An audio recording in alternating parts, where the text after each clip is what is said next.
This Knoxville tells us at least 3 students have died in separate shootings near that school just since January. The FBI and the ATF are assisting Knoxville police with this investigation. We've seen a lot of controversy lately with the removal of monuments, particularly Confederate monuments. But there's a monument of a different kind in Aiken that's looking for a new home. Veterans there are calling for the relocation of the Vietnam Memorial near the heart of downtown Aiken. Veterans want to make sure it's in a spot where it can be better cared for. As Celeste Springer tells us, they're learning the process is a lot more than they bargained for. The Aiken City Council voted yes to support the memorial's relocation, but at the end of the day, it's more of a thumbs up than permission to go ahead. The South Carolina House and Senate get the final say, but veterans say getting them to even vote on it has been harder than you might think. Linda Caldwell points out all the names of those lost with the very hands she used to treat fallen soldiers in Vietnam. People thanking you for your service and welcoming you back. That didn't happen to us, and we were sort of the neglected veterans.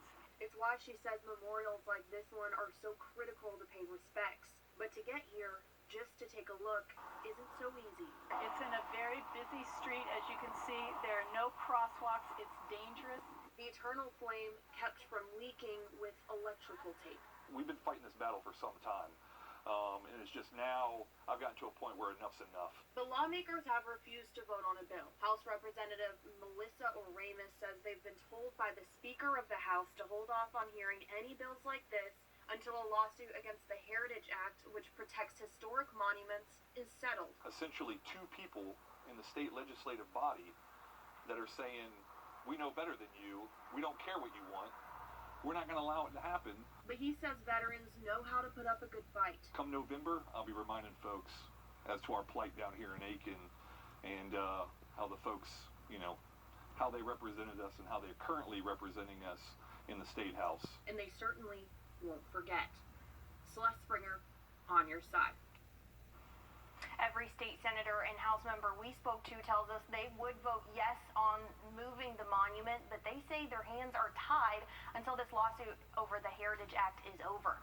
Supporters of the lawsuit argue removal of monuments should be up to local governments and citizens.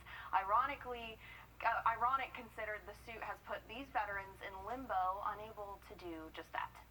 Certainly an interesting predicament they found themselves in. Thank you for that, Celeste. Lawmakers tell us they don't have a timeline on when that lawsuit will be settled. For now, it's really just a waiting game. But tonight, the Aiken City Council did talk about sending a letter to Governor McMaster straight to the governor to get that monument moved. It is a process. Well, just miles away from all the protests going on.